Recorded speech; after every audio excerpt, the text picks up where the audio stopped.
What is going on, guys? I hope you're all doing well out there. Personally, I'm doing pretty good. I'm not doing half bad, but I'm just very busy right now. I'm currently trying to finish off my thesis. It should hopefully be done by next week. I really want to have it done before the Switch 2 comes out. I don't feel like having that thing sitting in the back of my room, but not being able to touch it for a while, so... June 4th is my deadline that I'm giving to myself, and it's quite the tight one. So let's see if it works out for me. But yeah, I got a video out again. I'm pretty happy with myself and with how frequently I've been able to edit as of late. I will have to take a break from the main channel for at least a week. I really should focus on my thesis a bit more. And all this editing, it just takes up too much time. I mean, I'm still gonna do it, quite obviously. I'm still gonna edit as much as I can when I do have time in the evening and whatever, but I cannot afford to edit a whole day, at least not in the next couple of weeks. But yeah, a lot of stuff is going on. I have 9 shifts at work remaining, then I am unemployed. Then, as I said, the Switch is gonna come out, and I will finish my study relatively soon, hopefully. Let's hope I don't fuck it up. And apparently my main channel stuff is going pretty well as well. So I'm actually very happy right now. But that is not what I want to talk about today. I instead want to talk about something else, still related to all of this as a whole. Namely, spending money for your hobbies. That's a thing that I have noticed I have quite the issue with. You see, video editing, video work, stuff like that, it's not cheap per se. You can do it on a budget. I don't have to spend money on all of this. I could be using CapCut on my phone instead of Premiere Pro on my MacBook. I could be using other people's footage instead of recording it myself with my own capture card. And I could record on my phone instead of using this big expensive camera that I have and this microphone that I have. And I mean, that's also kind of how I started out doing things. The first time I ever edited a video must have been either on my old laptop, which ran on Windows Vista, had 1 gigabyte of RAM, I think, and could barely, like ever so barely, run Windows Movie Maker. And I still managed to, at least at the time, edit the stuff that I would want to edit on there. I mean, I just straight up gave up when it came to like anything VFX heavy, but I had like a stop-motion YouTube channel in the beginning. I posted stop-motion videos like once or so a week. I had another channel where we did like let's plays, quote-unquote, of like Flash games and stuff, and it did the trick. It didn't look amazing, it didn't sound amazing as well, but it works. And even my first couple of videos on my main channel, which I, for the love of God, cannot go back to and watch. It's just too cringy to watch for me. But visually speaking, at least, I feel like for the first couple of videos on a YouTube channel, they don't look half bad. And those were all made on a $400 laptop in HitFilm Express. I think that was the name of the editing software that I chose. And they work. And my workflow was even surprisingly decently fast. The content wasn't good, don't get me wrong, but at least editing-wise, it didn't look bad, I guess. But the thing is, I feel like when you have some funds to spend on this whole hobby, it's very easy to get lost in the quality. I myself, ever since I have this new MacBook that I'm editing stuff on, I stepped it up to 4K, 60 FPS, good microphone, good camera quality and everything. And yeah, stuff like that is expensive, like really expensive. Good example for that. While I do have this quite expensive camera that I really like, the autofocus just, it's atrocious. It sucks so bad. Like, it's bad to the point where I had to throw away multiple hours of recordings just because it sucks so bad. It really isn't good. Plus, when I go and record a video for longer periods of time, I like to just have the camera rolling for all of it. And the moment where I noticed both of those points not really working well with me was a video that I made on my main channel a couple of weeks ago on the game the day before. Like, just, you know, a big scam in the gaming industry. And I have this one scene where I'm sitting on my couch and the whole scene is absurdly out of focus. It's so bad. And I had to stand up every 30 minutes to press record on the camera again. Dude, it was bad. It was really bad. So to get to the point of this video, I might be thinking about upgrading that one. And it's you know, not a necessary upgrade per se. I really don't need to upgrade my camera, but it's just so much stuff that makes my workflow more annoying than it has to be, you know? But it's not a cheap upgrade as well. I mean, I would probably go and get one used just because, dude, I'm not gonna spend 1.8 thousand bucks on a camera, even though my current one works in theory. But I'm not gonna lie, my current camera really just holds me back super often. Like, very often I catch myself thinking whether or not I should go and use my camera, or whether or not I should bring it with me, or whether or not I would be better off just using my smartphone, which that goes completely against the point of me having this camera. And especially with this video that I made when I went to Berlin, I just didn't take my camera with me at all, just because I cannot trust this thing to work the way I want it to work. And, you know, that sucks. That is really not fun. And yeah, now I'm just kind of contemplating whether or not I should go and message this guy on eBay about his camera.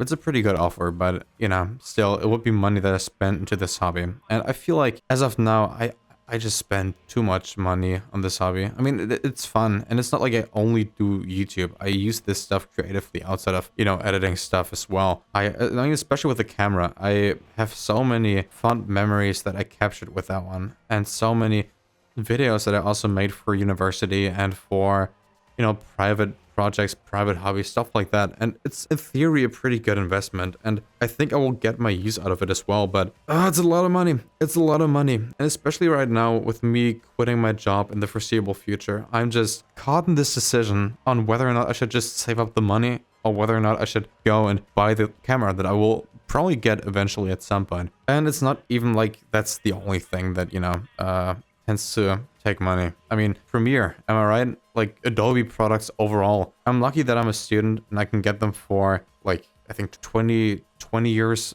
a month, I think. But man, that's a lot of money. And I'm kind of contemplating whether or not I should just switch over to Final Cut or DaVinci Resolve because of it. Because, man, that's a lot of money. That really is a lot of money. Or stuff like the gameplay that you see right now. I'm recording this on my new capture card that I got. I bought a 4K capture card so I can record like 4K gameplay, obviously, and I also can record my camera footage directly into OBS, just, you know, boost my workflow, make everything a bit faster for me. But still, it's money again, dude. And it's not even like I play pen and paper stuff, I'm just editing videos. Like, this is far from the most expensive hobby. You can go way more expensive. And yeah, I guess my overall thing that I have learned throughout the years of me having financially not so smart obsessions is that obviously you do have to set yourself limits. You cannot just go out and buy whatever. Personally, the way I handle stuff is I, number one, have very strict limits on how much money I spend, like how much of the money that I earn I spend, and how much I just keep saving up. And then also I just try to sell the stuff that I don't use anymore as soon as I don't use it anymore. Like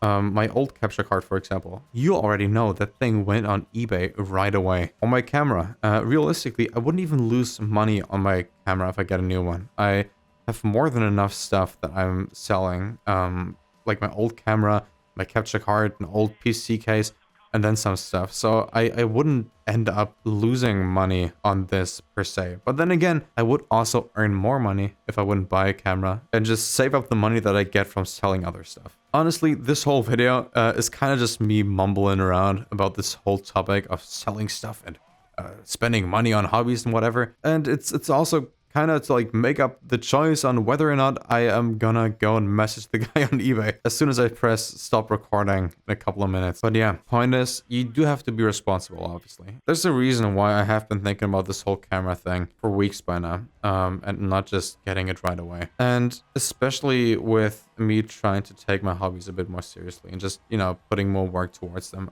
I feel like it would be a good investment. But then again, you do have to know how much an upgrade like that is worth to you, and how much the money that you spend on that sort of stuff is worth to you. Personally, I wouldn't buy this new camera now because I'm expecting more quality, or because I'm not able to make good stuff with this camera right now. It's more so the fact that making good stuff with my current camera just takes you 1.5 to 2 times as long. And it is just super like demotivating, super deflating when you go and record this long video just to watch it and be like, oh man, this looks like shit. And yeah, I mean, this is also largely just because I record myself. I don't have a cameraman or something. The few videos where I do have people holding the camera for me, they turn out very good.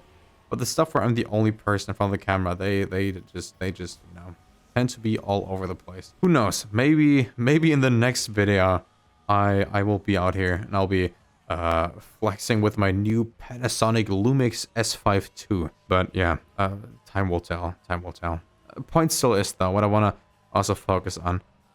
Gear doesn't mean that you make good stuff in the end. Some of the best photographers and movie makers that I know, because I'm lucky to know quite a lot of very creative, like very creatively motivating people. And most of the people that I know, they don't even have a camera as expensive as mine. I mean, they have better autofocus, that's something, but they don't spend as much money on this stuff.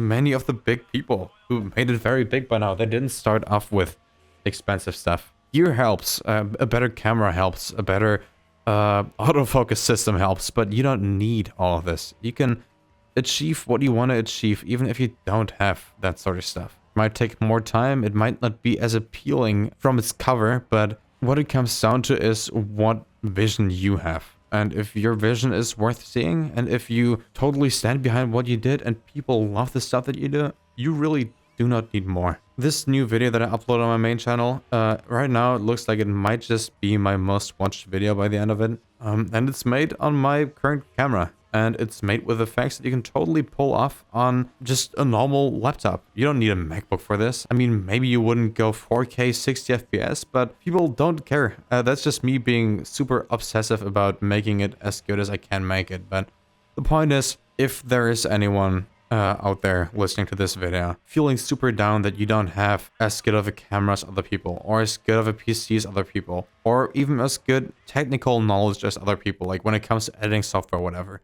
just put yourself out there, man. Just try it. Just keep going at it. And, you know, eventually, when you do have more money to put towards it, let your content grow with that. That's kind of how I'm feeling about this whole thing right now. It doesn't mean I won't buy the camera, though. Because, honestly, I think I am gonna go and message the guy right now. Let's see if the offer's still up. If it's still up, you will hear from me next week. But that being said, thank you all very much for tuning in again. Sorry if this one was a bit all over the place. I'm recording this without any notes. I'm just talking. And I hope you enjoyed the Midnight Club gameplay. I think I might just use some more console games in the future. I don't know. Something about early Xbox 360 games just feels fitting with this sort of content. So yeah, expect some more of this game. And maybe if I actually get my Switch 2 on launch, you might even get a bit of Mario Kart World on the next one.